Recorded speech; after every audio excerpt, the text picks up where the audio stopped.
if this nation escapes judgment, God will be obligated to raise up Sodom and Gomorrah and apologize for sinking them and burning them up. For we are just as wicked as Sodom and Gomorrah ever was. Se esta nação escapar do juízo, Deus será obrigado a levantar Sodoma e Gomorra e se desculpar por afundá-las e destruí-las pelo fogo, pois somos tão iníquos como Sodoma e Gomorra alguma vez foram.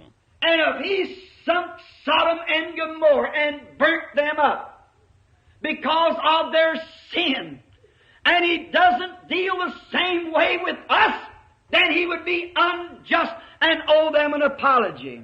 E se ele afundou Sodoma e Gomorra e as destruiu pelo fogo por causa do seu pecado, e ele não tratar da mesma forma conosco, então ele seria injusto. Ele lhes deveria um pedido de desculpas. God doesn't have to apologize to nobody or nothing. Sin will be judged. Deus não tem de pedir desculpas a ninguém ou a nada. O pecado será julgado. And it will be punished. Just as sure as there's a God who can make judgment. And God's judgment is holy. God is holy. E será punido, tão certo como há um Deus que pode executar juízo. E o juízo de Deus é santo. Deus é santo.